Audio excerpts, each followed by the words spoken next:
It is now 6 p.m. I would like to call the May 27th, 2026 City Council regular meeting to order. Would everyone please stand and join me in the Pledge of Allegiance?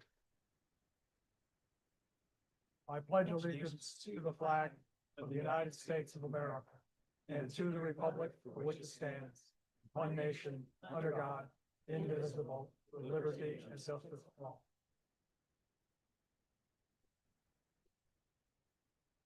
Will the clerk please call the roll? Carey, Present. Chilson, Present. Hutchings. Here. Nelson, Present. Parker. Yes, I'm here. Wackler, Present. Kincaid. Present. You have a quorum, sir. Thank you. Next item on the agenda is the approval of the agenda and consent agenda. May I have a motion to approve the agenda and consent agenda? Mr. Carey, Mayor, I move the approval of the agenda and the consent agenda as presented before us. may I have a second, please? Mr. Chilson, thank you. Are there any changes to the agenda or consent agenda? Mr. Mayor? Vice Mayor Parker. I was just going to request that we remove resolution 2026-005 from the consent agenda. Okay.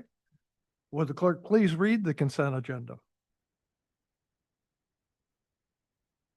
May 13th, 2026, City Council meeting minutes. Resolution 2026-016, approving a memorandum of agreement and participating addendum with the Kenai Peninsula Borough for the intergovernmental administration of municipal elections and authorizing the city manager to execute the agreement and participating addendum. Resolution 2026-017, commending Campbell Kincaid for her service as student representative to the Soldotna City Council, sponsored by the mayor. Resolution 2026-018, approving the employment agreement between the City of Soldotna and the Soldotna City Manager, Janette Bauer, sponsored by the mayor. Resolution 2026-019, setting the rate of levy for property taxes for the City of Soldotna at 0.5 mils for the 2027 fiscal year, sponsored by the City Manager. Action Memorandum 2026-011, non-objection of an application for an AMCO restaurant eating place license for Mel's, sponsored by the city clerk. That is your consent agenda. Thank you. Are there any public comments on any of the items just read by the clerk? Anyone here in the audience wishing to speak on any item just read by the clerk? Let me check Zoom here. And I see no hands raised there. Having no one wishing to speak, the approval of the agenda and consent agenda is back before the council. Any objections to approving? Seeing and hearing none, the agenda and consent agenda are approved by unanimous consent. Next item on the agenda is presentation with prior notice, and that will be by the Kenai Peninsula Community Pools, and Mr. Will Lee, I believe, is going to be making the presentation. Please step forward here and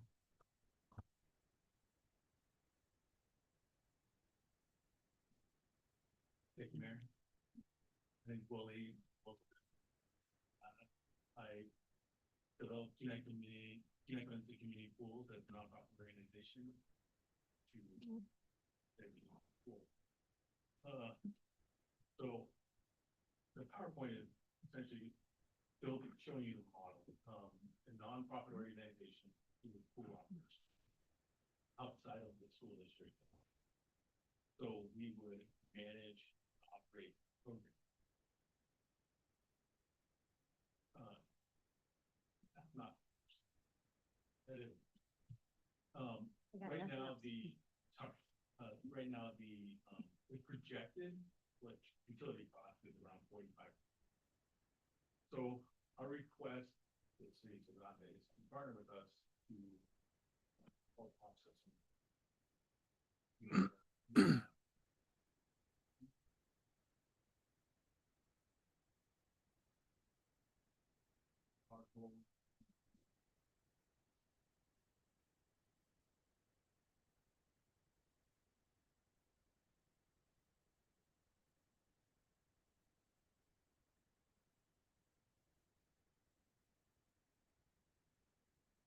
So, there's room to improve on the model. Essentially, there's some lap swim, there's rental, and a lot of things have happened over the course of the last few years that have not allowed but if we believe that we can keep it open, we should be able to generate enough.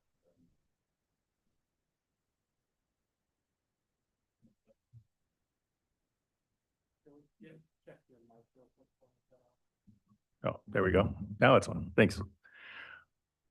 So the city of Soldotna, you know, the pool is a quality of life issue. It's also a safety issue. We don't have lakes, you know, like the lower 48 where people can swim, learn to swim. We have a lot of cold water.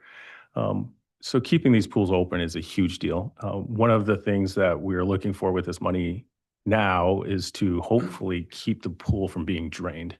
That becomes a more expensive endeavor going forward. Families, kids need to learn how to swim. People need to train. That's a big one. People need to, you know, be able to get an easy job, learn how to lifeguard. That's a big one as well. And then there's physical therapy and seniors using the pools as well. So it's a community asset. Next slide. So there's some models here. Salteshi Trails is one. That's a local model, you know, where the city has provided some funding to help keep that program going, and the Soldotna Little League for the maintenance of the pool fields. So again, this is not a huge request. This is something I believe the city of Soldotna should be really invested in. Next slide. So one of the things that you know we want to be able to do is measure some of this. There's really hard numbers. The borough came up with some numbers. The school district came up with numbers. None of them match because not a lot of it's tracked. And then the operation has been mostly driven by the school district. So we don't really have a lot of these community access to the pools. So for us, fundraising, and then be able to really show that, like how many people want to use them, how many people are using them, for what purposes, and how can we make that more of a community facility. Next slide. So again, the ask is small. It's 15 to 30,000. We're not asking to carry the whole 250,000 that we need. We're not asking to carry the full utility cost. It's something that I think is very feasible. Next slide. So with that, we would provide updates. We'll provide financials and operations. We also will be able to measure all of that and provide information through this pilot. And really, this is a one-year pilot to see if we can get the school district to approve it, run it, and then show some real proof of use. Next slide. So again, we're just asking for some help, and we're not asking, we're asking to before the pools get drained. Neat fact that I just learned is there's a charge for outgoing water, there's a charge for filling it, and then a chemical charge. So once a pool is drained, it becomes twice as expensive to bring it back. So thank you. Any questions? Any questions from Mr. Nelson? Mr. Lee, thank you. So I was a little bit confused, and I was wondering if you could just expand a little bit on kind of the plan of your group. So you just mentioned there at the end, trying to get the school district to run it. I know when we had a work session previously, some people were here. There were several different models that were potentially proposed. So could you clarify the operations? Is this a separate group now taking operation? Are you contracting with the district? Could you explain a little bit more on that? Yeah, so we would be doing the operations. We have to get an agreement in place with the school district. They are the tenant per se for the school. And then we would, if it stays under the school, the borough would continue to do the maintenance. And so there's an agreement there that has to happen with the school district. But we have submitted that proposal and we're waiting to hear back. Mr. Chilson. Question about the Skyview pool and some of the therapy that's done up there, I believe in partnership with the hospital. I've heard mixed things about the ongoing operation of that beyond July when they're scheduled to close.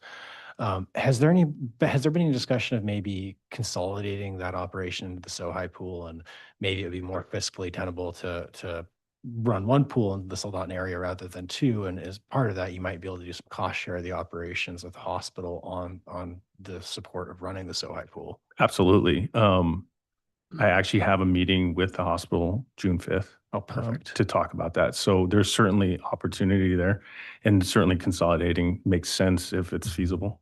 Okay, thank you. May I object? Is that appropriate? No. Anything else from the council? Ms. Hutchings? Yes, I have a question. You have this entity that's going to hopefully have a contract with the school district. Is that correct? It would be an MOA with the school district. Yeah. Okay, and this entity, the Kenai Peninsula Community Pools has just gone into effect on April 30th. Is that correct? Yep. So what kind of experience do you have with operating any pools? I don't personally have operating experience with pools, but I have a lot of experience in business, and this is a business problem or a management problem. You can find experienced people, an executive director, pool managers. You can solve that problem. I do have relationships with people who have run pools, and I've talked to them extensively about it. This model has been proven across the nation, through YMCAs and other nonprofit organizations operating government and facilities that are pools that are owned by the local entities and then operated third party. I don't think it's a huge ask. I think it's certainly solvable. And the reason I did it is I wanted this to be a pilot program. I'm happy to expand it. That's why it's named Kenai Peninsula Community Pools. Homer has reached out to me. Funding from this long-term, I think if we can get this off the ground, then long-term, I think it certainly is feasible to hire a full-time executive director that, would be, and then hire program managers that have that experience. Go ahead. The other question I have is, you mentioned Salteshi Trails and the Soldotna Little League. And I don't know if you're aware, but those entities have been in existence for a long time. So they were not given seed money. They came to us after they had a program established. So we weren't there to help them get it going. We were there to support them after they had gone ahead and got their people to endorse them, to fundraise for them. And so I'm trying to get my head around this, because this is like, to me, the cart coming before the horse. Say more. Why is it the cart before the horse? We're fundraising. We're working on that. But this is a community asset. It's a local asset. It is a borough asset. Sure, but it affects the city residents. It affects a lot of residents, not Correct. just city residents. Yeah. And I guess I'm struggling with the fact that the borough couldn't operate it. So the borough can operate it. They don't have rec powers, and then they can't give us money for operational funds. That's been discussed. That actually was one of the things that I learned recently as well. Like, why can't the borough operate it? And they don't have the power or the resources to do that. Let me interject some Sure. stuff here. Have you requested a funding source from the borough, just like you are requesting for the city? Because the borough does also fund Salteshi Trails. I brought that up with Mayor Machicki, and he said no. He said that was not possible. I don't know why. Well, I know for a fact that they do fund Salteshi. Go ahead, Mr. Chilson. I can speak a little of that because I was actually on the Salteshi board for some time. I'm no longer on it as of this December, but to my knowledge, I don't believe we've received cash supports from the borough like we do for non-departmental from the city. Salteshi would receive some in-kind services for like land management planning and development coordination of that land because they lease it from the borough. But to my knowledge, I don't recall getting cash assistance from them. I know their budget at one time included funding. They take it out of the community grant. Oh, program. yes, that is a pass-through. Yes, That's correct. yes. But that comes through community funds from the state. So they are funding. Whether it's a pass-through or not, it's coming through the borough. Any other questions? Vice Mayor Parker. Thank you, Mr. Lee, for coming and taking the time. I've received a lot of comments from individuals and emails from folks supporting the pools. You mentioned the pool drain. What's the date on that right now? Technically, Soldotna is supposed to be drained June 30th. It has not been clear. There have been many different dates thrown out.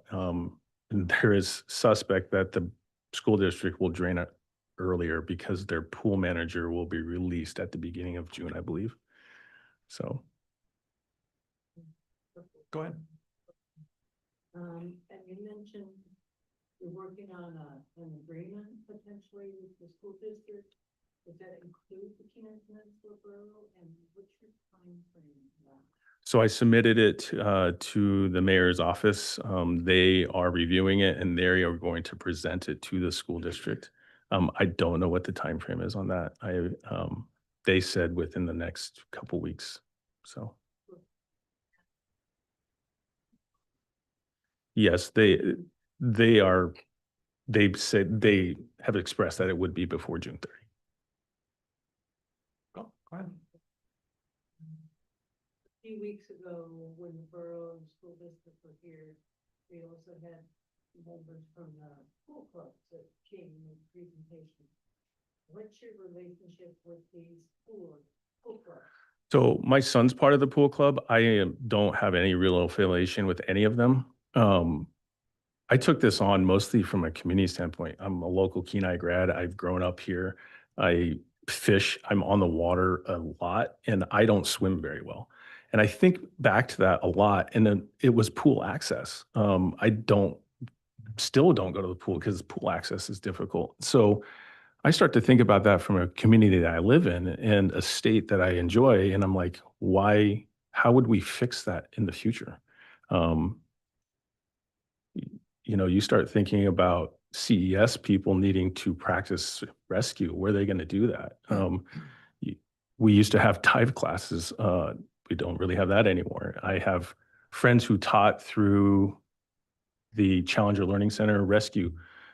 They're no longer able to do that. And so this becomes more than just pools for kids and swimming. This becomes pools for everybody. So. Yep. Ms. Wackler. Thank you. I do appreciate people coming together to figure out ways to save our pools. I do have a question about, there have been previous questions asked about how the strategy of this MOA is going to be. And are you saying that the current model that you're going to work under is an MOA where the school district retains access to the pools? No, the school district would have access to the pools, but through us. We would manage the scheduling, the programs, the time. So the school district wouldn't be able to block off 6 hours anymore. We could actually run programs during school hours. But so the school would continue, would they have to rent it from Yes. okay. Yes. So schools would need a line item in their budget to be able to access the pool from you guys.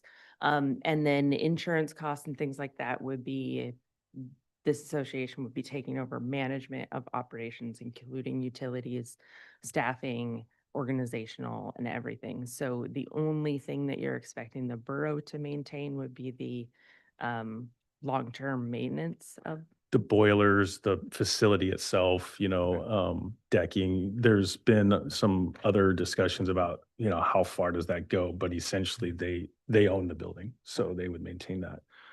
And in this agreement, do you have like a line item budget showing, do you have any like numbers or estimates of what you think that it's going to cost besides the utilities cost for the year? That's a separate, I did not put that in the proposal to the borough. There's a couple reasons for that, but I do have a different business plan for this organization to run off of. So. And then obviously, this is not just regarding Sohi's pool, which is the only one that's in our actual area. The pools that this would touch, your organization would touch with currently are Kenai High School, Skyview, and Sohai? So currently, right now, this is actually only Sohai, with the potential of Skyview if we could raise enough money. But as of right now, it's only Sohai. Kenai has submitted their own proposal to the borough to run theirs through Piranhas. I don't know of anything going on with Skyview.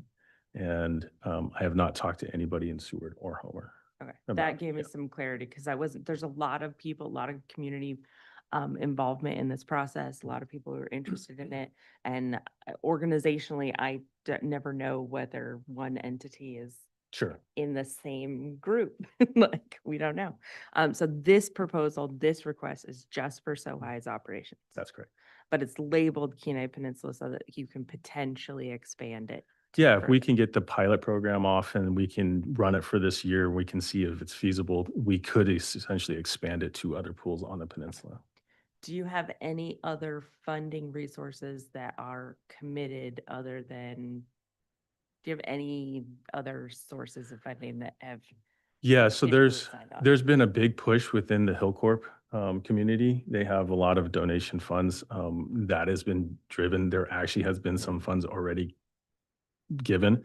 I meet with the hospital on Friday. We are starting a campaign to raise funds locally.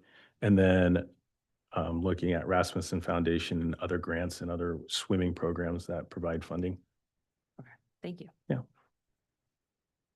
Any other questions, comments from the council? I have a couple here. If the funding request you had is say, the city decided to fund it for say $30,000, that would be for the entire year, That's correct. fiscal year to June 30th of next year. That's correct. And that's the length of your pilot program then, okay? That's all I have at this time. Thank you very much. Thank you. All right, moving on to the next agenda item. I'll do that here in a second because I didn't pay any much attention to the agenda script that the city clerk was poking me in the ribs saying that I missed something. And at this time, I'll do what I missed.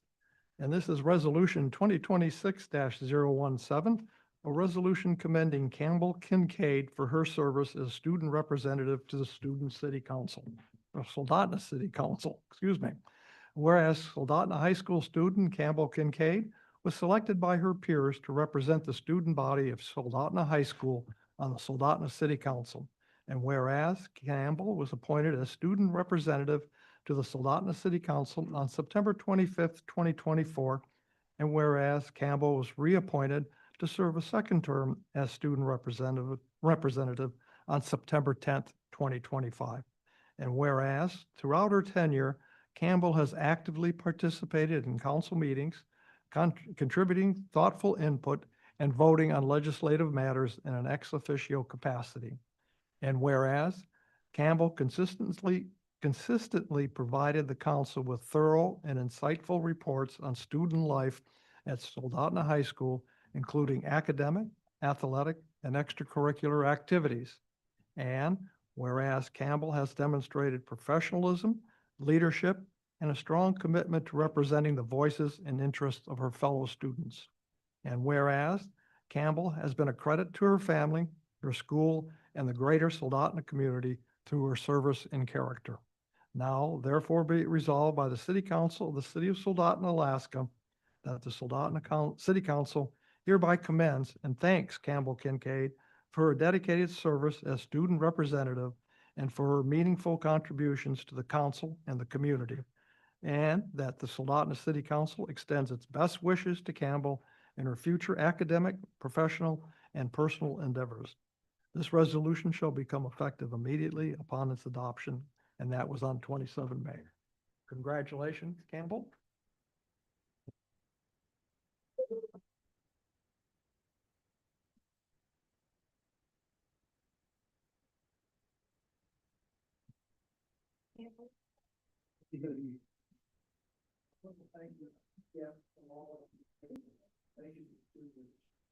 Great to have you. We hope to see you back sometime. Maybe you'll be sitting up here replacing somebody or whoever knows. Run.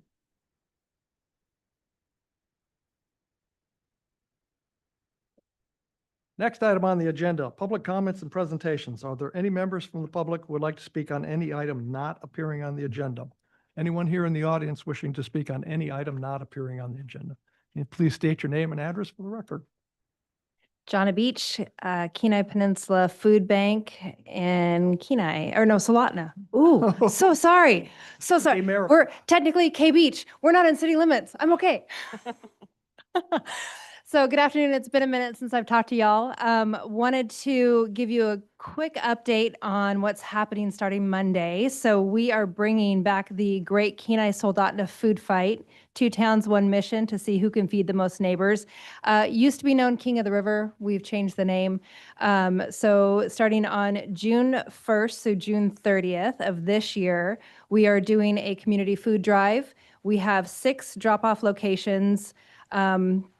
The other city's chamber, the other city's city hall, the other city's library, Soldotna Chamber, Soldotna City Hall, Soldotna Library, and then also a neutral location at the Kenai Peninsula Food Bank, where if you drop your donations, you can tell us which city you'd prefer it to go to. We are going to have a celebratory event on Sunday, July 5th over at the Oilers Ballpark.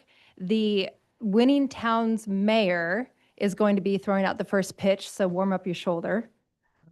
Or designate somebody else to do it for you. I can have it designated. Yes, we'll allow that for you.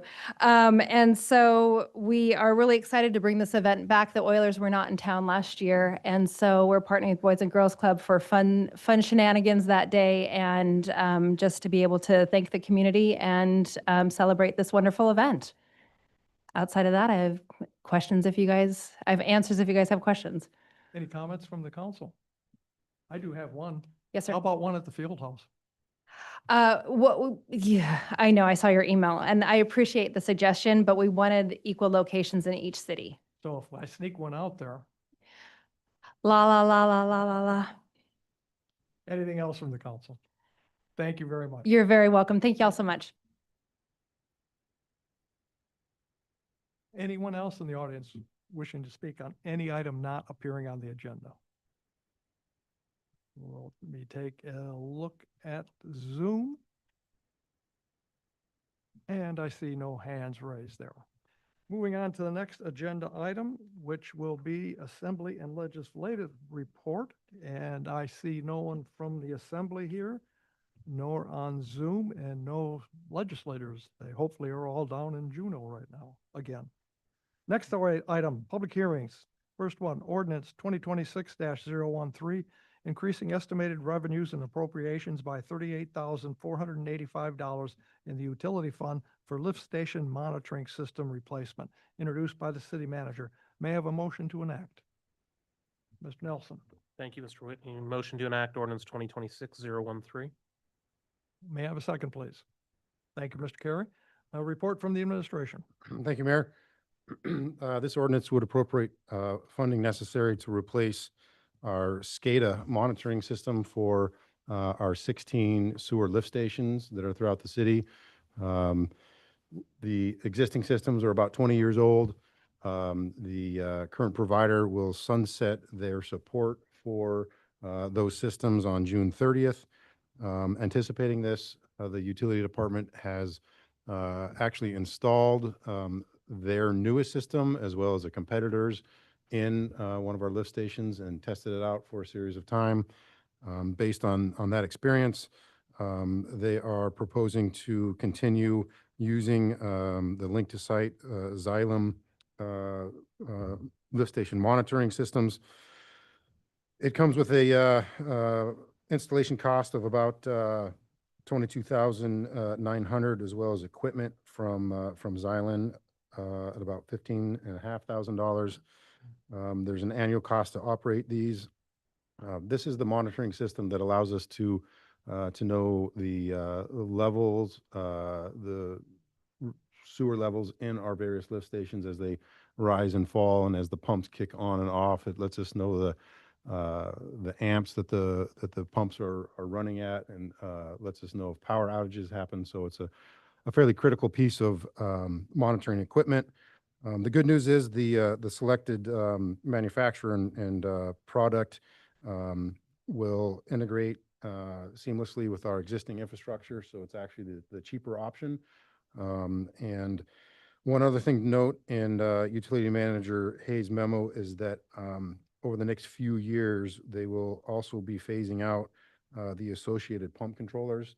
The good news is those pump controllers, while the manufacturer's phasing them out and not manufacturing them, we still have several on the shelf. We are able to rebuild them, but we will look to systematically replace those as well. So this ordinance would appropriate the funding for us to go ahead and make that purchase and begin the installation. That concludes my report. Thank you. Are there any members of the public who would like to speak on this ordinance 2026-013? Anyone here in the audience? Seeing none, we'll take a look at Zoom, and there are no hands raised there. Having no one wishing to speak, the item is back before the council. Are there any council comments? Mr. Chilson. Thank you, Mr. Mayor. Just kind of putting on my cybersecurity hat here. SCADA systems are of particular concern, given the interest and threat actors out there today with them and the potential damage that can be inflicted if they're compromised. And a lot of that vulnerability stems from legacy systems with governments that have been running these things for decades, honestly, that were never meant to be remotely accessible. But in today's day and age, as you know, our technicians need to be able to monitor this stuff 24/7. So oftentimes municipalities will end up working through just basically shoestring solutions to make these things remotely available that are riddled with vulnerabilities. So I just want to make sure that we've done our due diligence, that this is going to be secure and locked down. Kind of reading through the accompanying memo on this, I do see reference to a View Secure Connect system, and I'm assuming that is a industry standard secure solution for remote access and monitoring. Yes, thank you, through the mayor. That's correct. It's frustrating to endure the planned obsolescence of equipment and functions, but also acknowledging that technology is continually improving, and security risks and fraudulent activity. So the newer systems will certainly be much more secure and up to industry standard. And in addition, we do regularly get updates from our trade associations regarding new and emerging threats. And our IT department does a pretty good job of making sure that we maintain that security. Because as you mentioned, a lot of different sectors are vulnerable to bad actors, if you will.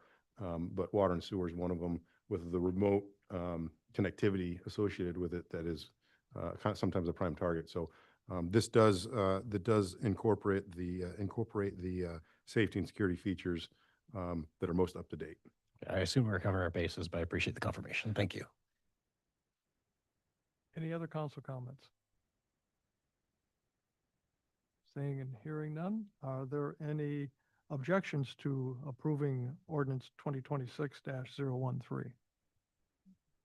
Seeing and hearing none, ordinance 2026-013 is approved by enacted by unanimous consent. Next item on the agenda is ordinance 2026-014, amending the Soldotna Municipal Code, Chapter 8, Health and Safety by enacting Chapter 8.40, Liquor License Administrative Procedures, introduced by the city clerk. May I have a motion to enact? Ms. Hutchings. Make a motion to enact ordinance 2026-014. Have a second, please. Thank you, Vice Mayor Parker. Report from the city clerk. Thank you, Mr. Mayor. Essentially, this ordinance enacts legislation that follows our current procedure on how we handle liquor licenses. It became clear to me that we needed to have this codified so that moving forward, all of our procedures would remain the same. When we get a new application, it goes to all of our department heads, and that's spelled out in the legislation who all gets to review that. If in that review, any of our department heads have any concerns about any new locations, then that would be brought forward to the council as a request to protest. We would, of course, give the applicant ample notice and ample time to solve any of those issues. So that is a current practice we have. What this does is also ensure that any new applications or transfers of a liquor license to a new location also goes to council. And you wouldn't have the ability to protest unless department head or or the Kenai Peninsula Borough said they're late on taxes, or there's a tax obligation that's not fulfilled. However, what it does, and it would be on the consent agenda, is ensure that council and the mayor are aware of any new licenses that are going in to the city. And this is through that, mostly through the restaurant designation eating place licenses. There was a resolution that came forward a year ago that allowed the city to obtain 20 new licenses. And so this is just making sure that the council is very aware, it follows our current practice. And again, if there's reason to protest, whether it's a renewal, a brand new, a transfer of location, a transfer of ownership, that would be in front of council to issue that protest. And I'm available to answer questions. Thank you. Are there any members of the public who wish to, after public hearing? Thank you. Are there any members of the public who wish to speak on this item, which is ordinance 2026-014? Anyone here in the audience? Seeing none, we'll take a look at Zoom, and there are no hands raised there. Having no one wishing to speak, the item is back before the council. Mr. Carey. Thank you, Mr. Mayor. To the clerk. Ma'am, to the best of your knowledge, in the last 10 years, have we formally protested any liquor licenses? I can honestly say, since I've been here, which is not 10 years, there has been no protest. Kyle might be able to give you further history. There may be one on the tip of my brain as borough clerk, but I'm not thinking of any either. Yeah, not to my recollection, but it's a, if there was a protest, and as I sit here, I'm recalling a potential one in the city of Soldotna, it was because of delinquent taxes. Thank you. Anyone else from the council wishing? Vice Mayor Parker. Thank you, Mayor Whitney. In response to Councilmember Carey, in the 15 years I've served on council, I don't recall that we've ever objected to the issuance, and I think this is helpful in that it lets us know who's out there and applying for these liquor licenses. The question I have is, when cannabis operations switch locations or the location of their licenses, do those come to council? Through the mayor, Councilmember Parker, the marijuana licensing section of the City of Soldotna Code is much more robust. So everything basically comes to you. The exception being if it's a renewal and there's no reason to protest, it doesn't come to you. But essentially everything else comes to you.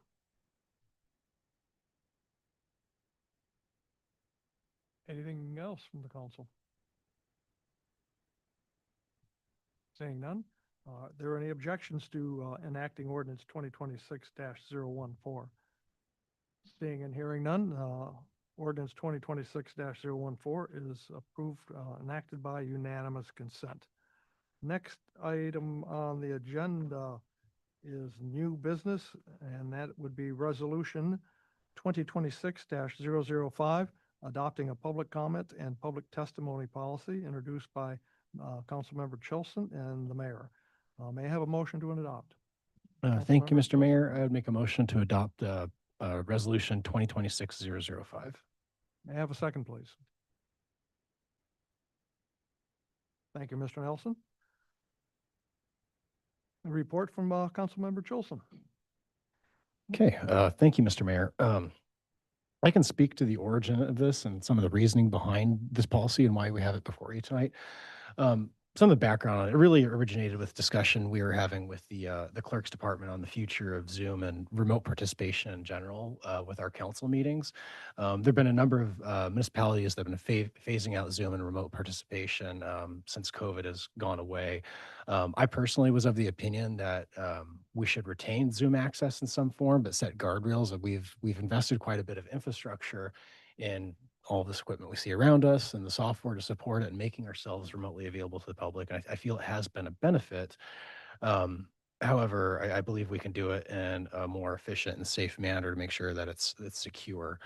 This policy would still allow Zoom, but what it does is it would only allow it when requested in advance. And I believe it's fairly generous. I think you can make that advance request up till noon, the day of the meeting. And then after that cutoff, if you haven't done your due diligence to request in advance, then you can still comment, of course. It's just in person only. And really what this does is it ensures that participants are identified, they're legitimate, and more importantly, it protects us from Zoom bombing, which thankfully we've escaped, but other municipalities have not been so fortunate. Even our own local borough has been affected by that. So really, we lock our meetings down and only make sure vetted participant comments are accepted remotely. It's more of a courtesy than an expectation at that point. So I believe that's a fair balance. Building further on that discussion, we realized there was a need to establish an actual participation policy. It's not something I believe we've had in the past, and now we have a framework that we've kind of unofficially operated by, but this really takes that and solidifies it. And I think that it provides better transparency that way. Our residents have a right to be able to share their feedback, and we have a responsibility to support them in doing so. Like I said, this policy provides a clear framework to do just that.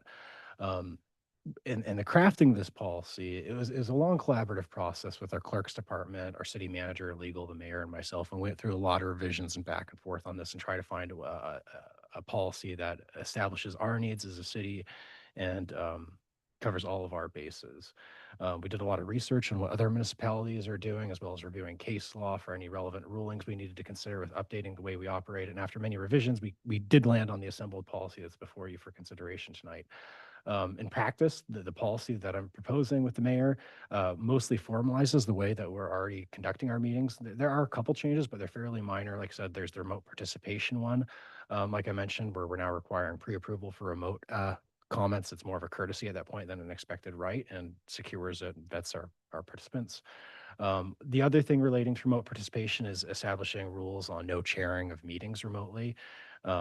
We as a council have not chaired meetings remotely to my knowledge since COVID, but there have been some instances where we've had other bodies like the PNZ or maybe the Parks and Rec Board that have been chaired remotely, and that's been suboptimal. So this would basically establish a groundwork that meetings need to be chaired in person if at all possible. The other thing that changes is contacts or comments need to be related to the agenda or generally pertain to matters relating to the city. This helps keep our discussion focused and productive. In reality, though, it's very, very easy to tie anything you want to say to our city. So I would anticipate that this would rarely be used. And of course, what is related to the city is entirely at the discretion of the mayor. We've seen time and time again where we have members of the public that come and want to share their feedback with us, but this might be something that's new to them that they're not familiar with. And there's a lot of confusion about how that process works. So as part of this, our clerk did an excellent job putting together a new simplified one-page guide for public participation that we'd be making available with our meeting materials just right outside in the hall, so someone can show up and, hey, this is how it works. These are, how the process flows, and this is what I needed to do. Overall, I believe that this policy provides a clear and fair framework that provides better transparency in how we make ourselves available to the public and receive their feedback, and would request your support. I know there's a lot to chew off here. I'd be happy to answer any questions when we circle back to council discussion, and mayor and the clerk are here as well also to assist. And I have nothing to add to that. So, are there any members of the public who would wish to speak on this item, which is Resolution 2026-005? Anyone here in the audience wishing to speak on this resolution? Seeing none, I'll take a look at Zoom, and there are no hands raised there. Having no one wishing to speak, the item is back before the council. Any council comments? Vice Mayor Parker. Thank you, Mayor Whitney, and thank you, Mayor Whitney and Mr. Chilson and the clerk and the city manager for bringing this forward. I'm glad it got pulled from the consent agenda because this is an important matter when you're talking about public comment. Public comment is very important. And when I first joined the council, there was only one place on the agenda where people could make public comment, and that was at the very end of the meeting. So people had to sit through an entire meeting if they wanted to just comment on something. So I introduced an ordinance to add public comment to the beginning and at the end, so there was an opportunity for people to comment at 2 times. One of the things I'm noticing as we evolve and as computers and our phones take over from us, is people are now commenting on whether it's our issues or state or federal issues through social media. And people think that's their opportunity to provide comment back to us. I have seen it in our local media where it was reported that we as a city of Soldotna, on an ordinance that we were considering, had received 160 comments on the proposed ordinance. That proposed ordinance, we had 4 people that testified here. There was 1 written letter that was submitted to council, and that was all I ever saw. I didn't see 160 comments from whatever social media site people were posting on.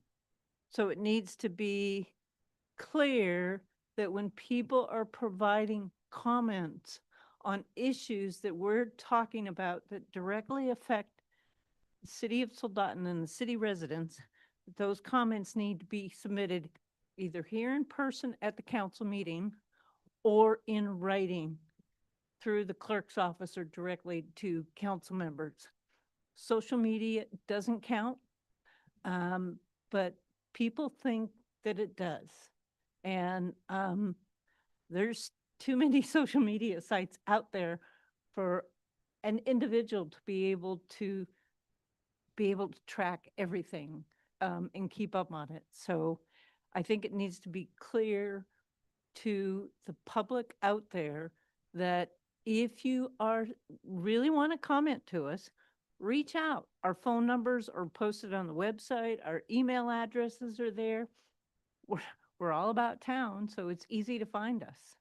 And I'm not getting my news and public comment from any social media site. So thank you for bringing this forward. When I read it, I was like, this is way too much. I'm glad that the clerk put together the 1-page summary, because if I was a member of the public and picked this up and said, this is what you have to read before you can comment, I would be like, that's too much. I'm not going to do it. So thank you. Any other council comments? Mr. Nelson? Thank you. I also appreciate it. I think it's a good policy. Got to be honest, I do have some pain with remote participation. Specifically, I'm going to point to item G1, the request to speak, and this is addressing putting a request in through our diligence system by 12 noon. And I certainly can see from a meeting operations standpoint and some of those things that that's obviously very easy. It just kind of rubs me the wrong way of any kind of impediment to public testimony. I mean, I'm sure you can ask folks who've been here. It's probably not very easy, some people, to sit in front of all of us staring at somebody talking, and certainly can be easier through Zoom, but we know people have differing technological abilities and all of that, and we've had problems with just technology and that on Zoom. So I got to admit, I don't much like that. I would prefer, if it were my opinion, to not change that or to not put that particular procedure in there. And I would certainly wouldn't mind if the clerk or the sponsors wanted to address a little bit more as to why that was in. But everything else I appreciate. So thank you, Mr. Chilson.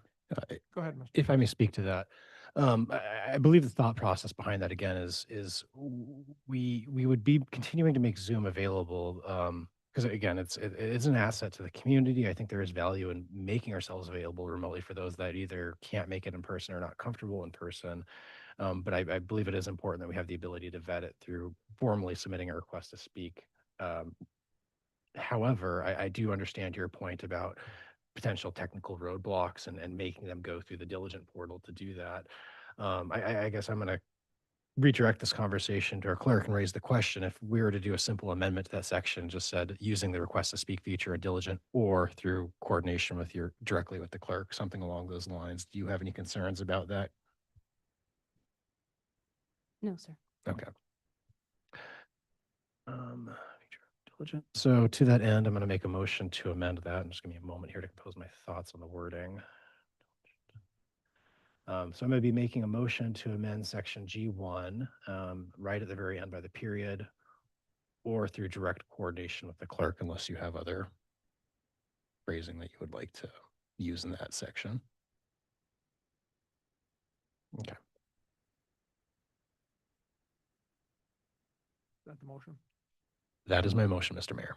Second, Ms. Hutchings? Thank you. Discussion on the motion to amend. Ms. Wackler? I just wanted clarity. So we're just taking out the entire section, one. No, I'm leaving that in. I'm simply adding like one last little bit to that sentence in section 1 where it's, so it would now read, members of the public wishing to provide public comment or testimony remotely must submit a request no later than 12 noon on the day of the meeting using the request to speak feature in diligent or through direct coordination with the clerk's department. I have concern about it possibly limiting the ability for someone to testify. So what I will say to that is the reason you have to have a cutoff is because we would be transitioning to a Zoom meeting model in which you have to have attendants provide a code to join it. Right now, under the current model, anyone can just go click our Zoom link and join, and that exposes us to risk of people Zoom bombing us. By securing the meeting and require that they have a password to join, which they can only get by vetting themselves through the clerk's office, we harden ourselves and protect the meeting process. And again, people want to come here and participate in their meetings, but they don't want to have inappropriate Zoom bomb content thrown in them. That's not fair to the public. So I think this strikes a good balance of still making that tool available to the public within reason, but again, balancing the need to keep it secure. So you would state it more of like access.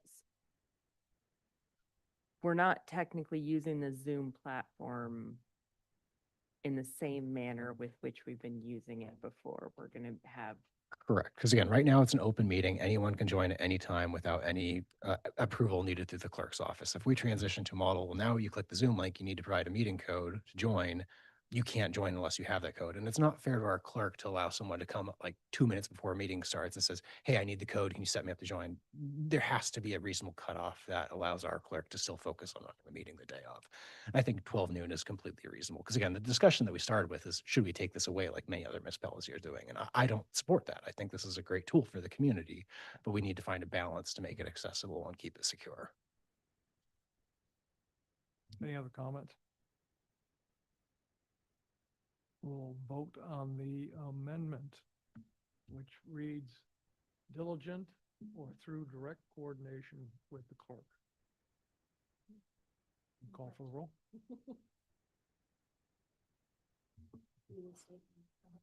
Yeah, well, the amendment. So it's G, remote participation, Zoom. 1, request to speak. Members of the public wishing to provide public comment or testimony remotely must submit a request no later than noon on the day of the meeting using the request to speak feature in diligent or through direct coordination with the clerk. We'll call for Parker? Yes. Hutchings? Yes. Wackler? Yes. Nelson? Yes. Carey? No. Chilson? Yes. Kincaid? Yes. You have 5 yes, 1 no. the amendment is passed on a 5-1 vote. Further discussion on the main motion. Mr. Carey. Thank you, Mr. Mayor, and I appreciate bringing this forward. In our republic, one of the primary things is that we elect people to make decisions on behalf of the others. That's the basis of a republic. Obviously, we do it with democratic methods. We allow, relatively speaking, everyone of majority age to vote on it. If there's anything we're seeing in our society today, it's a lack of socialization. It's a lack of discussion. It's sometimes even an inability for people to speak with each other directly. This bothers me. And I think there are some social implications of people being afraid of each other, whether it's in the market or it's whether it's a meeting or at church or even on the roads, although sometimes I understand about on the roads. People are crazy. I think that we want to do everything we can to encourage people to come in. And I want to make a statement about that. In my years, and again, I'm really old, so I've been around a long time going to these meetings. I have seen people come and sit in whatever is the appropriate chair, whether it's the assembly or again, it's here, and change the minds of the people regarding how they're going to vote on something because they bring in information that either we just hadn't thought about or that we didn't have. And so I want to speak strongly to the need for people to feel that they can come in and speak to us. And I absolutely know, and I've been on a lot of bodies, they are respected when they come in. Overwhelmingly, people in elected office or even appointed, they listen to the people that come in and they are given respectful attention from the decision makers. And so I want to hold that up. I want to say that's an important part of the process. And I'm not saying this takes away from that at all. I want to be real clear. I'm not saying it, but I just want to speak on behalf of the necessity in our republic to have people come and speak to us. And I was at a meeting here just a few months ago where, again, it was brought up here a little while ago again, where the chairperson handled the meeting from home where there was a sick child and couldn't come in. It was very difficult. She didn't know who was raising their hand to speak because she couldn't see any of the people here. And someone had to say, oh, so-and-so's got her hand up, and they let the people on the screen know. And so wherever possible, I want us to encourage strongly. People come and they talk to us. And I understand they can call us on the phone, they can send us email and all that.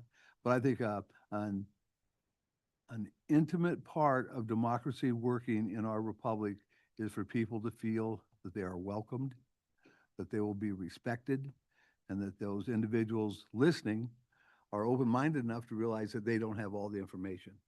And so I want to say I appreciate the continued work on this topic of public comment and setting it before us. Thank you. Mr. Chilson. I'd just like to reply back to that and say, thank you for the feedback. I wholeheartedly agree. I believe it is critical that people be engaged in their local civic process and make themselves available here in person. And participating remotely is never the same as doing it here in this room. To your point, we've had very collaborative discussions with members of the public that come in.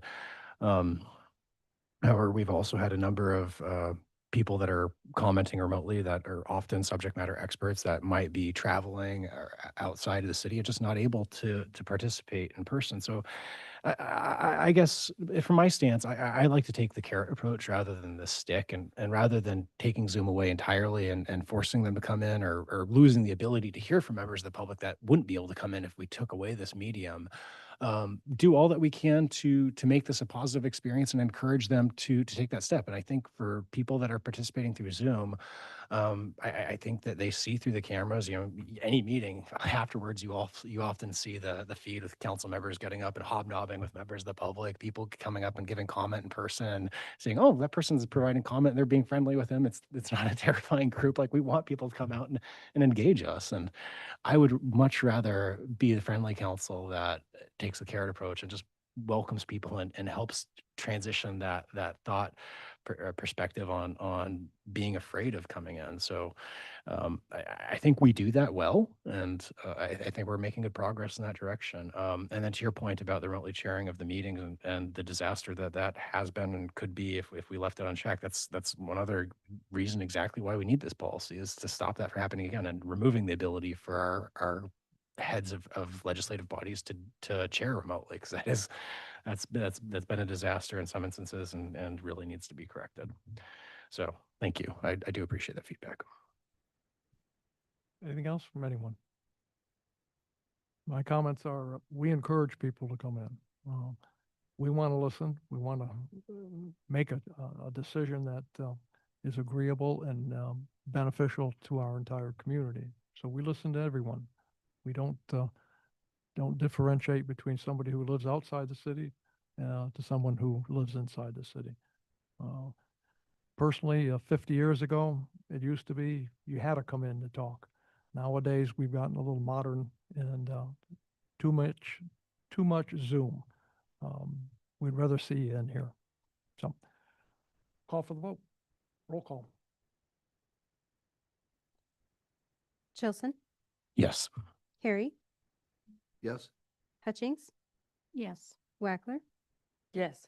Parker, Nelson, Yes. Kincaid. Yes. You have 6 yes votes. Resolution 2026-005 is approved on a 5-0 vote. Next agenda, excuse me, 6-0 vote. I'm not counting very good tonight. It's next agenda item, is action memorandum, nope, excuse me, action memorandum 2026-012. City Council discussion and decision on city involvement in Soldotna High School pool operations, introduced by the city manager. May I have a motion to open discussion on action memorandum 2026-012 for the purpose of a council decision regarding the city involvement in SoHi pool operations? Vice Mayor Parker. Thank you, Mayor Whitney. I would move that council open discussion on action memorandum 2026-012 for the purposes of council discussion regarding the city's involvement in the SoHi pool operations. May I have a second, please? Thank you, Mr. Nelson. Report from the administration. Thank you, Mayor. The city administration received a request to produce a preliminary estimate of annual operating costs should the city of Soldotna take on the operations of the SoHi pool. Parks Director Joel Todd developed a very rough estimate identified in the action memorandum that's based on limited information that's currently available. And you can see the line items identified in that action memorandum and a total cost. One thing to note finally with this action memorandum is that it does not include any estimated revenues. That's not something that our team is familiar with or has the ability to really produce an accurate forecast for. Thank you. The motion currently before the council is a procedural in nature and serves only to open this item for discussion. Following the council discussion, if there is a desire to take action, a separate motion should be made outlining the specific action for council consideration. So are there any council comments? Vice Mayor Parker? Are we going to open this up for public comment? No. If there's a motion by anyone here to make some changes, that will come up when that ordinance is announced.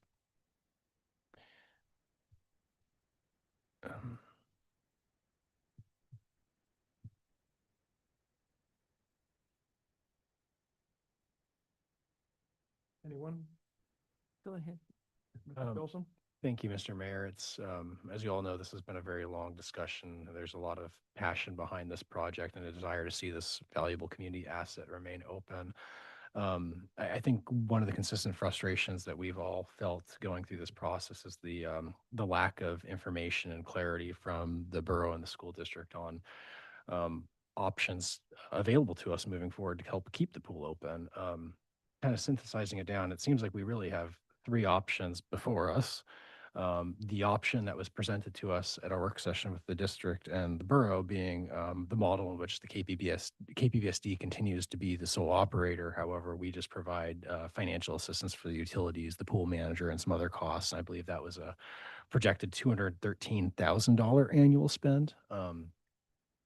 The model that is described in the memo that we have here before us is one in which the city would be the operator, and that has a projected cost of $274,000.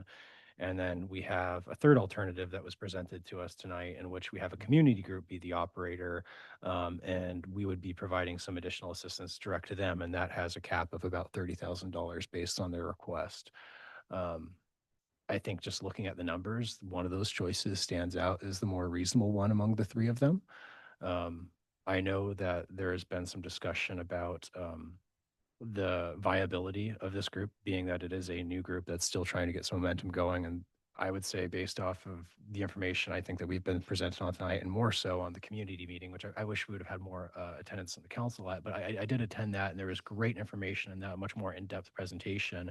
And it really does feel like this group is being extremely thorough and covering their bases and has some potential opportunity here to fund this. And it's not a guarantee, but it does feel like it's one of the better shots that we've seen presented to keep the pool open. And I personally am very appreciative that they've come to us knowing that, it's not reasonable to expect the city of Soldotna to fully fund the operations of this pool. They recognize that, and they are really bending over backwards to secure alternative funding mechanisms to really bear the brunt of the cost, and are really just asking for a partnership in a small fraction of that. And I personally think that's fully reasonable, the $30,000 ask. And you know what, if this doesn't go through, you know what, we did our best effort to give it an honest try, and we're out $30,000 for the year.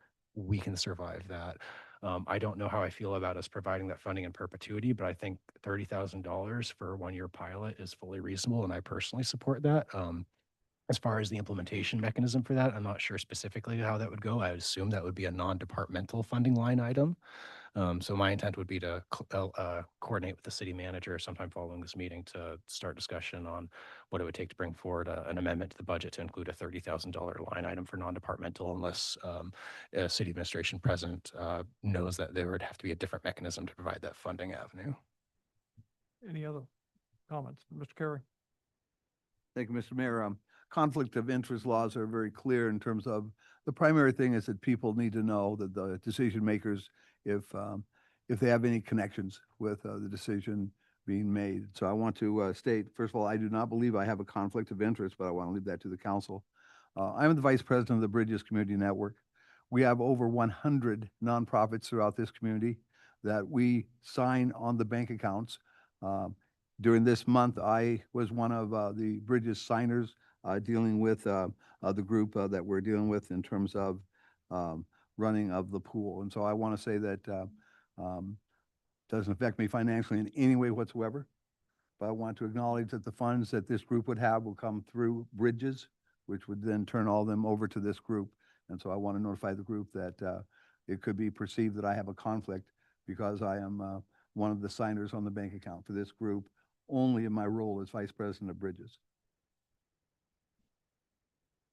So I'm asking if the council feels I have a conflict. As the mayor, I do not see that as a conflict. I see it as just as your community service, and we'll leave it at that. Thank you. And so it was my purpose to simply notify the council. Yeah. Thank you. And thank you for doing that. Yes. Ms. Wackler? Ditto.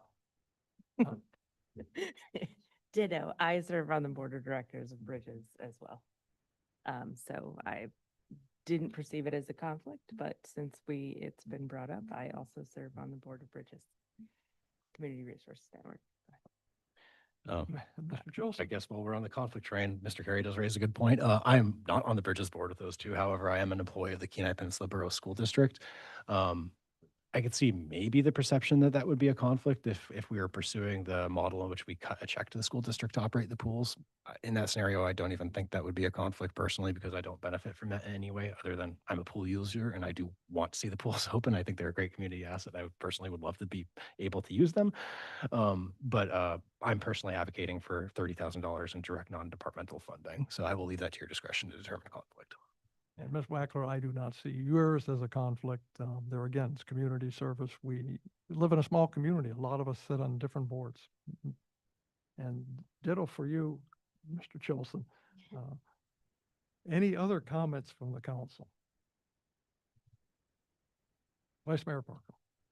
Thank you, Mayor Whitney. I want to thank Mr. Lee and the folks associated with the Kenai Peninsula Community Schools Organization for stepping forward to see if there is a way to save the Sohai pool. I think before I would commit any city funds to I am not supportive of the city of Soldotna operating or maintaining the Sohai pool. I am supportive of the city of Soldotna putting forth some funding, which I won't specify an amount, but some funding to keep the Sohai pool operational. However, before I would do that, I would want to see that there's an agreement between Mr. Lee's group the school district, and the borough, so that we know that there is actually something moving forward. It's not money that we gave to this organization, and then the purpose of the organization never came to fruition. So that before committing city funds, I would like to see that agreement in place. It is unfortunate that no representatives from the school district or the borough are here tonight, knowing we're discussing this issue, which I thought was important to them, but based on their lack of attendance, maybe it's not an important issue to the school district and the borough to keep the pools operational. I wish you well, Mr. Lee, and I hope that you can get an agreement. If you can't get it before that June 30 pool drain, I hope they will allow the waters to stay in the pool until you can get an agreement in place with those entities. So that's my feeling. I would not support a motion tonight to commit funding on behalf of the city of Soldotna. When it's appropriate, I would support committing funding. Ms. Wackler. Would it be appropriate to move forward with an amendment contingent to an MOA with the school district outlining a very specific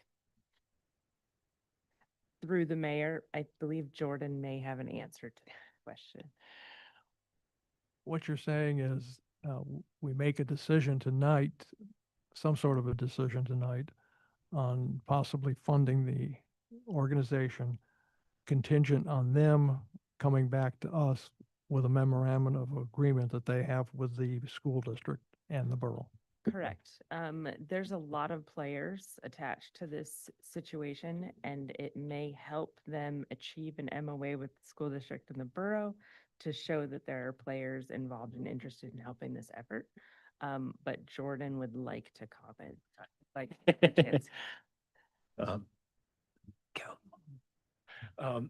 Thank you. I fully agree with Vice Mayor Parker's point about not wanting to commit funding before we know if this can even take off. And you're already going the direction I wanted to go. I should have elaborated on this earlier. I only spoke to my intent to support funding at the $30,000 level. I believe it would be fully appropriate to put contingency language with that basically makes that dependent upon an agreement being established, or we could maybe frame it differently to where they could proceed without the agreement for the funding to get things moving. But if the pool doesn't open, they're responsible to remit that funding back to the city. We can do some kind of safeguard there, but I think it's important that we figure out some way to work with them to commit that funding. Of course, dependent on the agreement, the pool to follow, so that supports the advancement of that agreement. Because I think that honestly, the way the borough works, it's kind of already a long shot that they'll accept it. And anything we can do to bolster the case for that agreement, I think is prudent for us as a city. I didn't want to make a motion tonight to commit that funding because I don't know if that's an option for us. I assume that if we did decide to fund it, it needs to be as a non-departmental line item at our budget hearing. But I guess I would redirect that as a question to city administration. Can we actually make an appropriation of $30,000 tonight if we wanted to, or is that need to be a line item appropriation for non-departmental funding at the budget hearing to follow in a later meeting? That would be my assumption. And I believe we can make a direction to the administration to put something into the budget. Okay. Because my intent would would not be approved certainly. until we actually vote on it, and it could be removed from the budget at that point in time. Is that about what you're thinking? Yes, Mayor. The council can direct the administration to amend the proposed operating budget using the non-departmental's line item. They may also make ultimate funding, even if that ordinance passed and that appropriation was made. Council can choose to put restrictions and contingent language associated with that. We have done that in the past, where even though the ordinance passes and the funds are appropriated, releasing and relinquishing those funds is contingent upon items decided upon by the council. And then just generally, the city council may always introduce and then have a public hearing on an appropriating ordinance as a mid-year ordinance. At any time, those ordinances require, 2 meetings, an introduction and a public hearing. But that's always also another option beyond the operating budget. Okay, thank you. So to conclude on that, any council member can make a motion to amend the budget when we hold the hearing on the budget. Or if they wanted to do the ordinance a separate mid-year appropriation, that's an option too.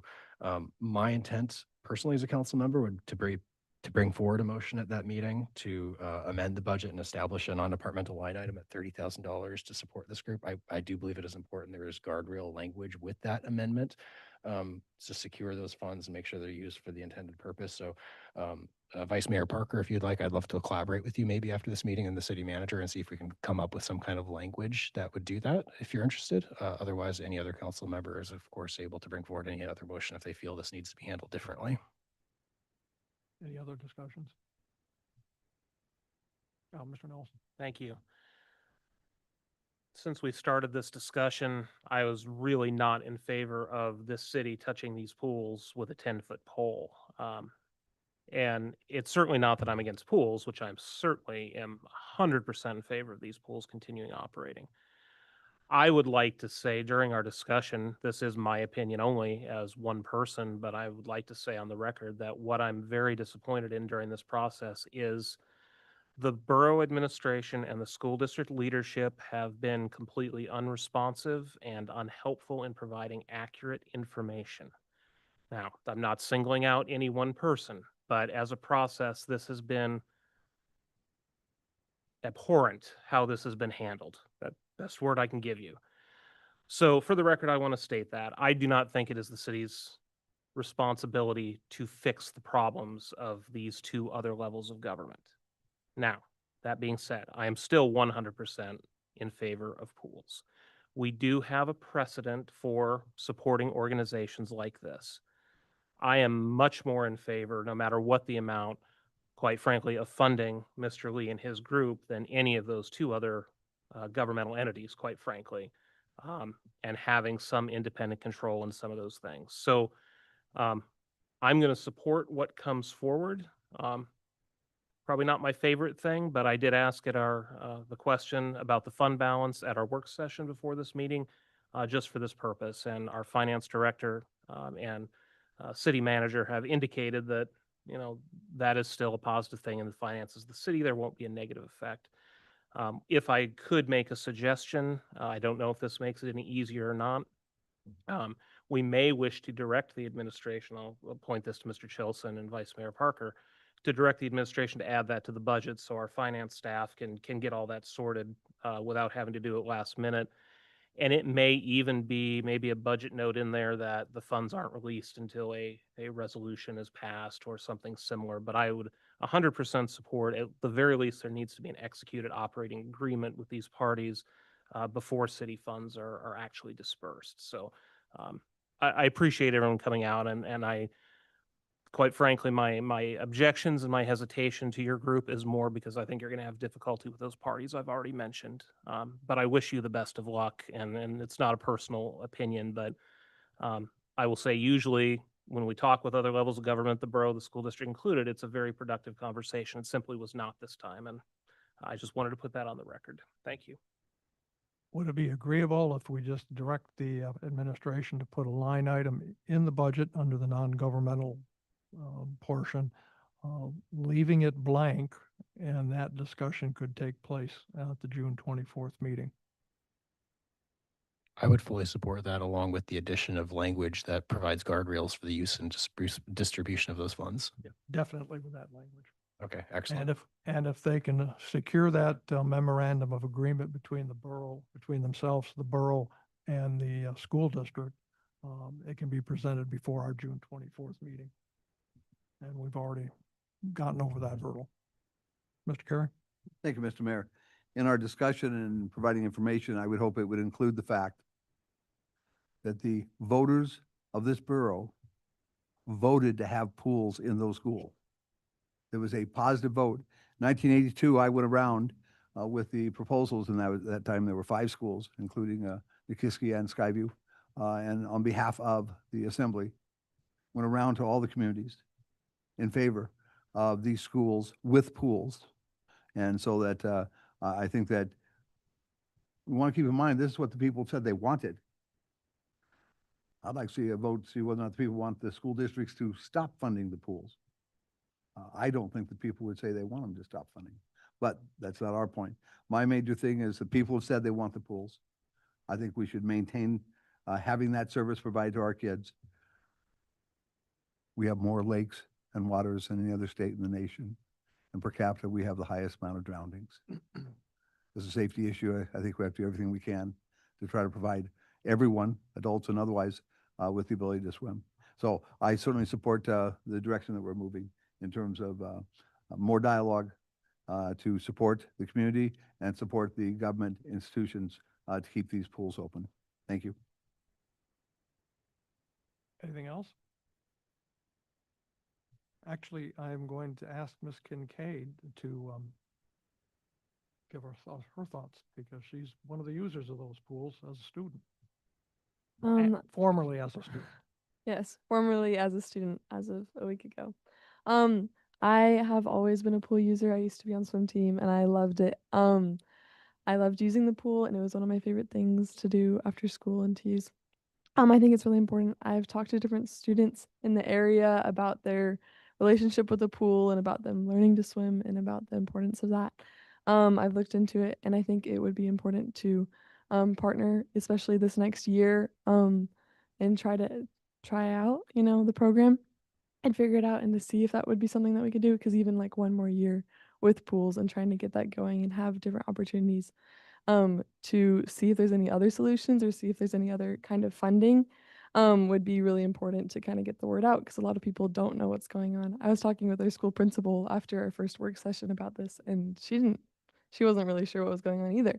And like, so if we had more opportunity for word of mouth about this, I think that would be something that was really important. And then we could also have more student voices being heard and more people behind this project. And I really like this idea, and I'm really thankful that you've come out to do this and to bring people together. And I think we do need more community involvement in this to find a solution. So those are my thoughts on it. And I'd really love to even just keep so high. I know it's hard to also keep Skyview and also figure out with the pool temperatures and everything, but thank you for doing this. Thank you. Anything else? Okay, Mr. Cornells, you understand what we've discussed here? And Yep, I was just confirming with the clerk that we have documented clear direction from the city council, and we will move forward with that. Okay, thank you. And the FY27 operating budget, again, will be introduced on June 10th, followed by a public hearing and an opportunity for city council to amend on June 24th. Also an opportunity for public testimony, much of which was discussed about today. So hopefully folks will show up and testify. And Mr. Lee, have you understood everything that just transpired and what we're aiming? Okay. So if you can get that stuff before that date, great. Appreciate it. Next item on the agenda. Before you move on. Oops. So it is important at that June 10th meeting that if people do show up to testify in support of an amendment to our budget, that gets removed so people can comment. I guess they can comment under pardon? Public comment public hearing would be on June 24th. On the June 10th, it would just be introduced and set for public hearing. No public comment would be taken. But they could comment under public comment. At the end of the meeting, yes. At the end? Or during the consent agenda items, yes. Okay. So you can come to the meeting on June 10th and June 24th if you wanted to let your friends know. And we've gotten more public comment on pools than anything in recent memory. I keep kicking the bucket underneath this table. Okay. All right, moving on to the next item, mayor and council reports. Mayor's report and proclamations. Last Friday, and again this Friday, I will have the opportunity to attend a small birthday party at Aspen Trails Retirement Community for two local residents who are just turning 103 years old. I was there last Friday for Peachy Koblick's 103rd, and ladies sharp as a tack. The next week, or this week, it'll be Hannah Storma and her 103rd birthday. And from what I understand, the facility has at least 6 people there who are over 100. So we're a long living community. Memorial Day.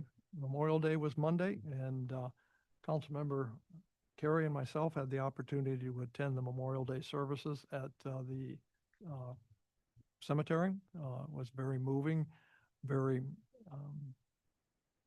very patriotic. Everything cooperated except the cold wind, and hopefully that'll go away sometime soon so we can be a little bit warmer.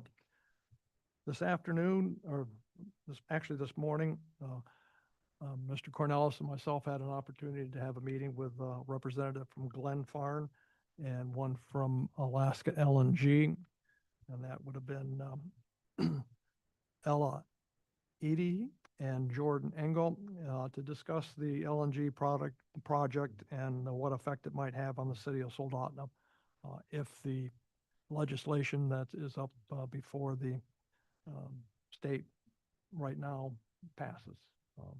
And I think our main point to them was until the legislature actually comes up with a bill that everybody understands and it comes out in plenty of time for people to absorb it, really can't say too much right now because it changes. Like if you listen to the meetings last week, it changed about every 5 minutes, probably less than every 5 minutes, about every 2 minutes it was changing, and trying to keep track of what was going on, it was near impossible. So right now we don't know what's coming out of the Juneau. They're still having meetings. A couple of the committees are meeting this week, both in Juneau and in Anchorage.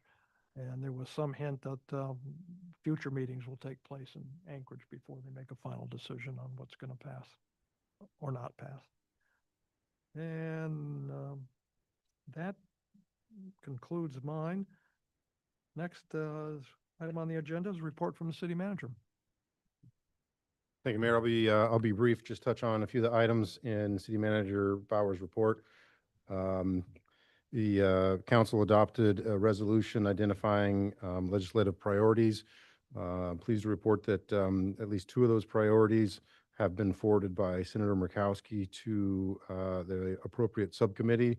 So now we wait to see if those projects make it from the committee and into the bill, and then we wait and see if that bill gets signed into law. But first big step, those 2 projects are the Marydill Utilities Reconstruction Project for about $900,000, and then a wastewater treatment plant headworks pump project to the tune of about $650,000. So good news that it's advanced. The waiting game continues. So big thanks to our Senator Murkowski down in DC.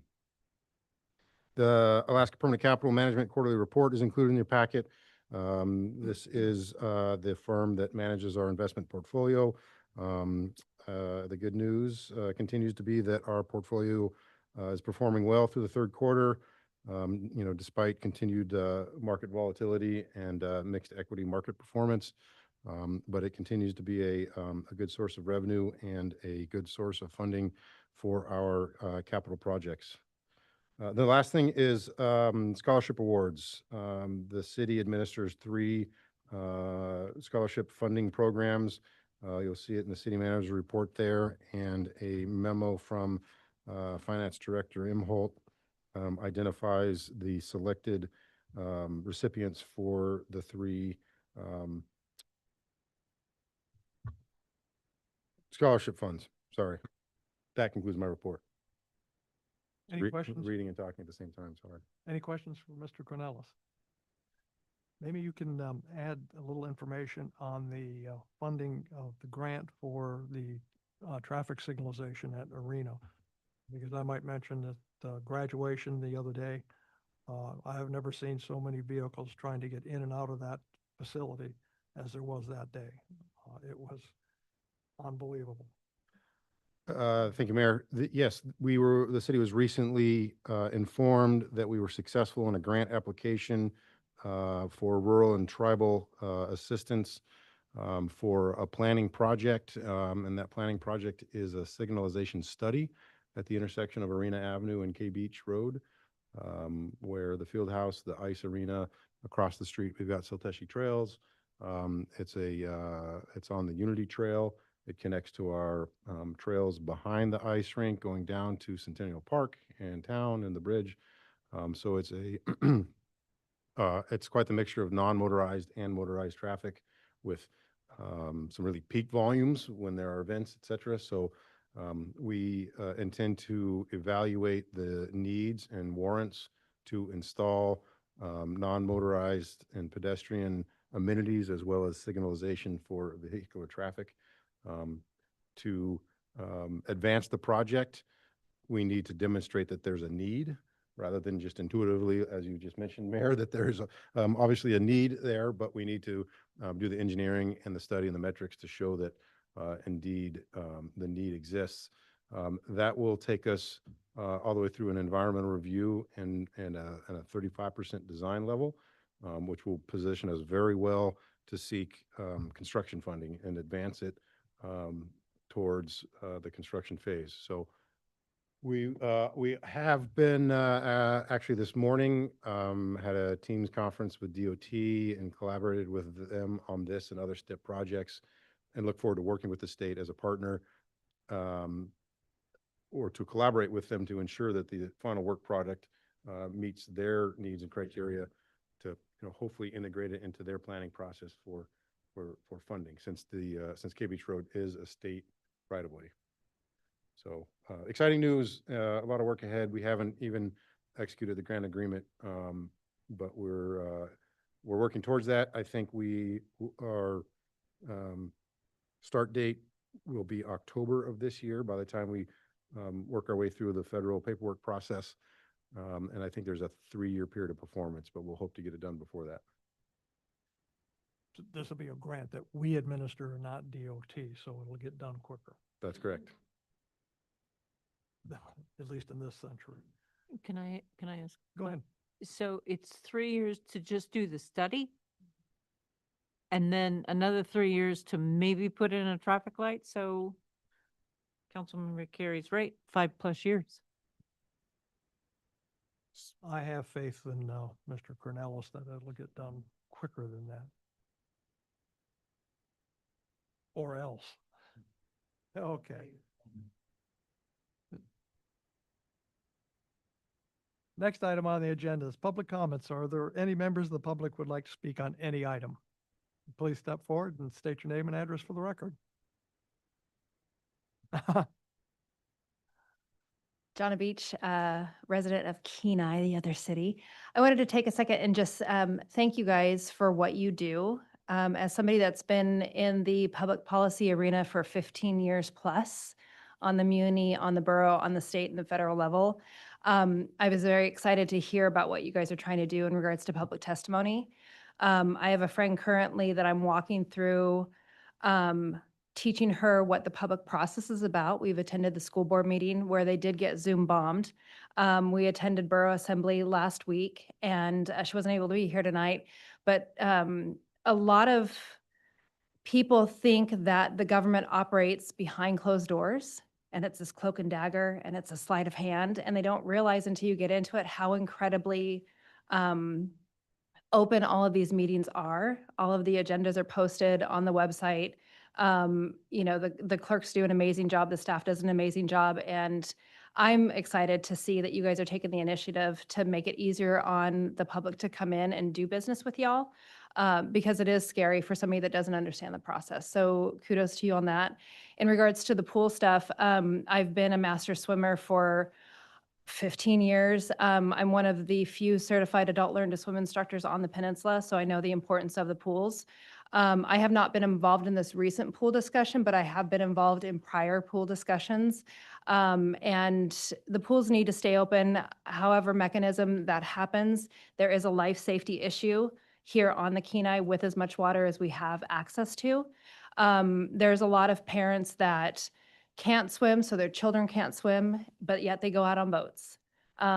There's a recreational component that we have living in Alaska with our indoor pools, where people might not necessarily have the mobility to be able to ski Salteshi, or the golf course or snowshoe, but they can get in a pool. So however it shakes out between the many entities that are involved at this point with pool funding, they do need to stay open. And in what capacity, I'm not sure, because again, I'm not involved in these current discussions. But as somebody who has been a lifelong swimmer and does utilize the pools and knows the importance of adults learning how to swim alongside with their children learning how to swim, it is something that needs to happen. So I just want to give you kudos and thank you guys. Anyone else?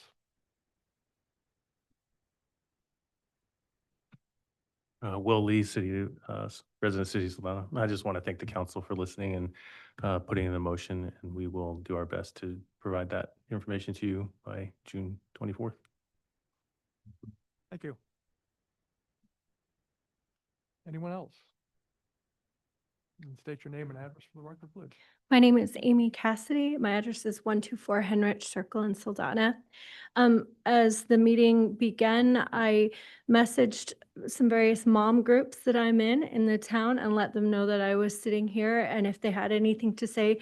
And I can't share everything that they had to say because I was immediately inundated by comments in support of the pool situation. I was really excited to hear Mr. Lee's proposal. My husband and I have been trying to think of what we could do, and it sounds like somebody is far more on the ball than we are. So I, as a representative of multiple mom groups, I throw my hat in the ring to say that it's a very supported idea. And unfortunately, Vice Mayor Parker's comments were correct that people feel that commenting on social media counts as standing up and participating in community commentary. I don't know how to better get the word out to lend idea of people showing up in person as is recommended, and I highly support it. But I know that there are so many people who would not only support this idea verbally, but would be willing to stand behind it. I am involved in scuba diving in the area, and I'm one of the people who can't go out and do various physical things that are jarring because of physical limitations, but the pool is a place where I can be. And unfortunately, because the schools have utilized it during the day, there's been limitations on utilizing it. So Mr. Lee's proposal also gets me really excited about the idea of people using it outside of the historically available hours. So just to lend support to the idea and excitement to the proposal that the community get more involved, I just want to let you know that if you want to see my text list, you're welcome to see that there are many, many people that would jump in and be there to support this situation. Thank you. Any questions for the council? I've got all the answers. Okay, thank you. Yeah. Anyone else here in the audience? Being none, we'll take a look at Zoom, and there are no hands raised there. Next item on the agenda, council comments. Ms. Wackler. I want to thank everybody that came out to participate in this meeting today. Love seeing people come out to participate in this process and be here. It gets lonely in here sometimes, but looking at, never mind. Sometimes it's like crickets, and so I love seeing people there. We feel like we're talking to an empty room up here on the dais, but so thank you for coming out, and thank you for participating in your community, and I wish you luck in your endeavor. So, thank you. Mr. Chilson. I just want to say thank you to our student representative Campbell for her time on our body this winter. You've done an excellent job representing your student body, so thank you for your service. Ms. Hutchings. No comment.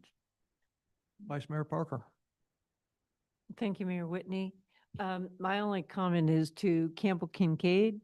Campbell, it's been great having you here. We will miss you, and maybe if you journey through town, you can stop into a council meeting and come in and say hi and tell us how things are going. But thank you so much for all you've done and that you've shared with us over the past 2 years.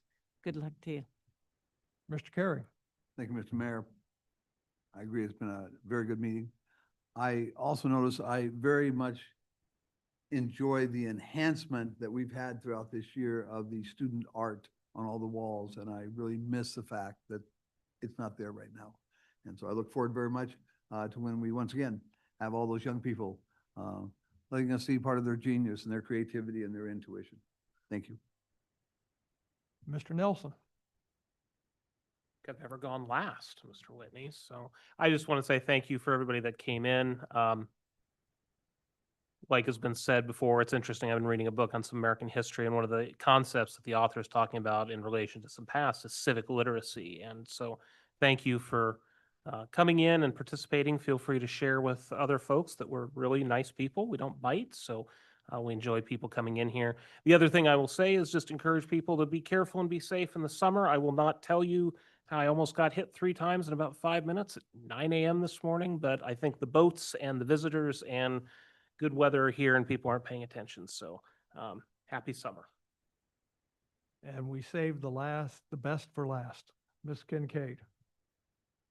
First of all, I want to say thank you for the past 2 years. I've really enjoyed every single meeting. It's something that I look forward to, and I love hearing from you guys and all your wisdom. And it makes me excited to maybe participate in the future, maybe not in this city, but maybe in future cities. I will not be here for the next 1.5 years. I'm serving a mission for my church. But I will be back and participating in Soldotna legislature eventually. Maybe, hopefully. This has given me a lot of encouragement to do so, and I've really loved getting to know all of you guys and being here in this room with you. So thank you. Thank you for sitting around here for 2 years with a bunch of grumpy old people. And we appreciate you. And I'm talking about right there. I won't mention any names, but we hope to see you back here behind this podium again as a representative, as one of the council members. Good, thank you. All right, next item on the agenda, executive session, and there is no need for one. Last one, meeting announcements, June 3rd, 2026, Planning and Zoning Commission meeting at 5:30 p.m. And on June 10th, 2026, City Council meeting at 6 p.m. Having nothing further on our agenda, we are adjourned.